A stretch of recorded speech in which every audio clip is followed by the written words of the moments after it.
Comme je le dis souvent, le football, c'est un éternel reprouvement. Il ne faudrait pas que le doute s'accapare dans nos têtes. C'est bien beau de faire des plans sur la comète, mais à force de dire que si... Moi, en tout cas, avec des si, je coupe du bois. Mais... Jusqu'à minuit, c'est l'after-foot. Gilbert Brébois.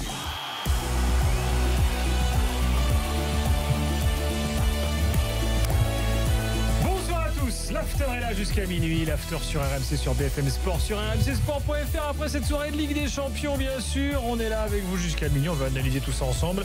Le 32-16 est ouvert, le hashtag RMC Live sur Twitter, direct studio sur l'appli RMC Sport pour nous envoyer vos messages, vous connaissez la mécanique. Daniel Riolo est là. Daniel, bonsoir. Salut les amis. Et Jérôme Roten est là, bonsoir. Bonsoir à tous. Daniel, est-ce que tu sais quel est le point commun entre Falcao et Jérôme Roten? Ça va, tu vas le faire à chaque fois maintenant. Non mais tous les deux, ils ont pris 3-0 contre Porto. Ah d'accord. Okay. Très bien. Attention parce qu'on a un Jérôme Roten qui comment dirais-je, est contrarié. Non, évidemment, Monaco a perdu. Je vais rappeler les résultats. 3-0 pour Porto ce soir à Monaco. Alors dans l'autre match de la poule, c'est pas tout à fait terminé parce qu'il y a eu une panne d'éclairage en Turquie, à Istanbul, entre Beşiktaş et... Ah ça y est, ça vient de se terminer. Entre Beşiktaş et Leipzig, on a pris un peu de retard. Et Beşiktaş l'emporte 2-0. Attention, avant de vous donner les autres résultats, il faut quand même faire un point sur le classement. Beşiktaş a déjà 6 points, donc ils prennent déjà, on va dire, une option sur la qualif.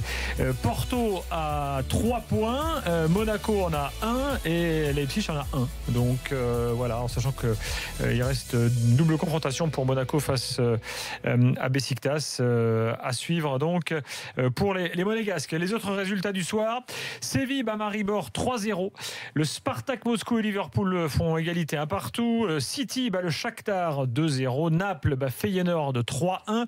Tottenham gagne à la Poel Nicosie 3-0 et le Real gagne à Dortmund 3-1. Voilà pour les résultats du soir. Vous le savez, dans l'after, pour démarrer comme il se doit, il nous faut les 3 points, car dans le monde du football, l'essentiel, c'est les 3 points. L'important, c'est l'essentiel. Le plus important, c'est les 3 points. Souvent, l'essentiel, c'est le plus important.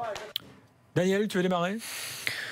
Le premier point, parce que c'est ce qui m'a frappé tout de suite avant même que le match ne commence, c'est la compo de Jardim. Et je crois que Jardim s'est complètement déchiré sur ce match, parce qu'on pourra dire évidemment plus tard que Porto a fait un match extraordinaire, tout ce qu'on veut. Enfin, pour moi, le premier aspect de ce match, c'est la compo de Jardim, c'est l'approche de cette rencontre complètement manquée. Jardim s'est déchiré, lui qu'on vante sans arrêt, et là, nul. Résultante, ils ont pris une vraie claque dans la gueule, mais une bonne grosse tarte, ils ont pris les Monégasques là, à tous les niveaux, physique, tactique, ils leur ont marché dessus. C'était en plus violent parce qu'il y avait cette impression de puissance. Je ne sais pas si vous vous souvenez d'un match en Coupe d'Europe, au début des années 2000, alors qu'il y avait les 2 phases de poule, d'un PSG contre Deportivo La Corogne. Oh, mais l'aller ou le retour? C'était au parc. Mais tu sais, c'était dans les phases de poule. Il y avait 2. Il s'était fait démonter comme ça. L'année physiquement. Louis, là non, parce que Louis, il arrive après l'été. Ce match-là, c'est pas après la l'été, même année, il après Noël. Donc c'est le match aller de celui dont tu parles.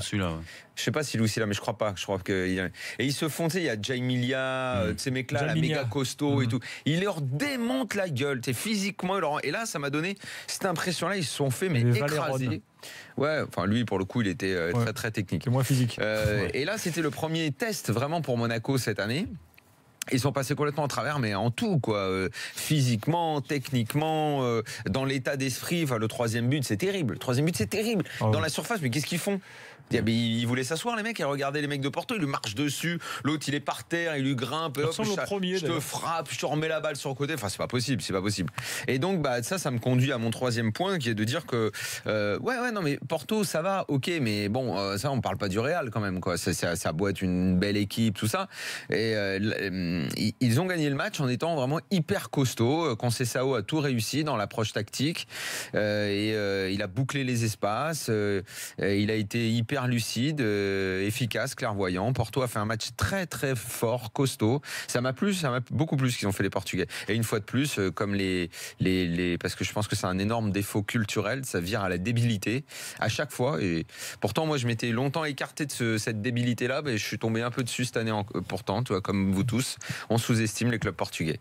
Voilà. Moi qui avais arrêté de le faire, qui avait été un des premiers à déplorer cette débilité, je suis tombé dedans cette année. Ouais. Jérôme. Bah écoute, le premier c'est Monaco, très décevant. On attendait un autre match de Monaco après ce match à Leipzig où on pouvait trouver des circonstances atténuantes dans le fait qu'il connaissait pas bien l'adversaire, que Jardim voulait être d'abord avant tout bien défendre pour mieux contrer et un match à domicile où tu dois mettre du rythme, où tu dois prendre le jeu à ton compte, que ça doit passer, il doit y avoir de l'enthousiasme, il n'y a rien eu. Voilà, donc c'est décevant. Donc ça m'emmène le deuxième point, forcément Jardim, ça rejoint le premier point de Daniel. Jardim, j'ai pas compris. Alors j'aime pas faire ça après le match parce que c'est toujours plus facile de dire il s'est trompé sur sa compo d'avant-match. T'as eu un énorme doute quand même. Mais, ouais, mais ce qui me surprend, et on en a parlé pendant le match, c'est que tu prends 4-0 à Nice avec cette équipe-là. La même équipe qui a été à Nice, il y a un changement poste pour poste, c'est Guézal qui est remplacé Ronny Lopez. Donc quand tu prends un 4-0 comme ça à Nice, il y a des manques sur un match à l'extérieur. À domicile, tu dois faire le jeu et tu remets une équipe en Ligue des Champions face à un adversaire qui est solide, comme a dit Daniel, physiquement. Là, j'avais pas du tout fait le lien avec ce match-là, mais t'as raison. Mais moi, je me dis qu'il s'est trompé. Et alors ça en vient à Fabinho et Moutinho, c'est mon deuxième point. Je pense que les deux à cette position-là, il y a un manque. Et on en revient toujours à la même chose, ça m'obsède depuis plusieurs semaines. Il faut qu'on étudie ce truc-là. À deux comme ça, il faut qu'il y ait un mec méga costaud. Ah ben oui, non mais c'est ça. Il faut qu'il y ait un mec méga costaud. Moi j'en reviens. C'est la même chose quand on parle du 4-2-3-1 pour le PSG. Si dans les deux là, t'as pas un mec qui est au sacrifice permanent, t'as un énorme problème. Et là, c'est là aussi ils se sont fait défoncer et marcher dessus. Complètement, dans le milieu de terrain. Non, mais pour revenir au début, ce que t'as dit, Diakaby, moi je pensais qu'il était dans la poubelle au fond du jardin. Qu'est-ce qu'il a fait, Jardim? Il est allé au fond du jardin, il a retrouvé. Il a perdu là. Il a retrouvé la poubelle. Ah, Diakaby, qu'est-ce que tu fais là? Ah bah tiens, je t'avais mis à gauche à Leipzig, je vais te mettre dans l'axe. Tiens, Diakaby, je te ressors. Allez hop, viens jouer contre Porto. Je vous donne mes 3 points à moi. Qu'est-ce qu'il fout là, Diakaby? On va en reparler tout de suite, Daniel, bouge pas. J'ai mis premier point naufragé, parce que c'est vraiment un ASM naufragé ce soir, parce qu'effectivement, parce que tu parlais du troisième but, mais le premier, le mec qui arrive à tirer 3 fois comme ça sur Benaglio, c'est à peu près la même. Il Jésus dans les buts 2 fois. C'est pas bifouté quand t'es là, tu fais ping, ping, là-bas les premiers, t'essaies de remettre un coup. Deuxième point, j'ai mis prévisible avec un point d'interrogation, parce que finalement, il y avait quand même des signes avant-coureurs, selon moi. Le match contre Nice, il y a eu. Non, moi là-dessus, je suis pas d'accord avec toi. Non, exactement. Moi, c'est ce que je lui ai dit. Le match contre Nice, le match à Leipzig qui était pas moyen. Non, moi je l'avais trouvé justement encourageant. Bon, ils explosent Lille, que tout le monde explose, et même contre Strasbourg, que tout le monde explose, ils ont galéré pendant 40 minutes. Rappelez-vous de ce match de championnat. Après, Falcao s'est énervé. Moi, j'y vois quelques signes avant-coureurs quand même. Et puis Conceição, parce qu'on a retrouvé notre Conceição qu'on aimait bien à Nantes. Ah ouais, les mecs sur le terrain, c'est des clébards avec lui. Exactement. C'est le style, le Conceição style. C'est le clébard style. Le clébard style. Ouais, et puis surtout qu'en plus, je pense que cette équipe, elle n'est pas encore à 100% de ses capacités. Non, et puis il y a les 3 gars, on va en reparler, mais Aboubacar, excusez-moi, t'as vu le Aboubacar de Lorient là? Ok, non mais Aboubacar, voilà, ce soir tout le monde va dire Aboubacar. Il fait un bon match, on peut dire qu'il fait un bon match. Si c'était une star mondiale, on le saurait depuis longtemps, mais il fait un très bon match. Il est capable de faire des bons matchs, on le sait. Mais bon, voilà. Le premier point, j'aimerais quand même qu'on revienne là-dessus. C'est choix de Jardim. Alors, la compo d'abord, c'est quoi? Un 4-1 4-1-4-1 parce que Fabinho joue un peu décroché. Qu'est-ce que Lemar, il est où? Il fait quoi, Lemar? Il a une blessure, Lemar. Non, mais il est où? Mais il est pas sur le côté. Si. Non, il vient un peu à l'intérieur là, et on comprend pas ce qu'il fout là. Il est pas positionné comme d'hab dans le couloir gauche. Moi je trouve pas. C'est Diakaby qui était à gauche, et qui était nulle part surtout. Il y est pas. C'est vrai qu'il a beaucoup dézonné, Thomas, comme il fait en général, mais il dézone parce que je pense que physiquement il est pas dans le coup, et ça s'est senti sur ses prises de balle.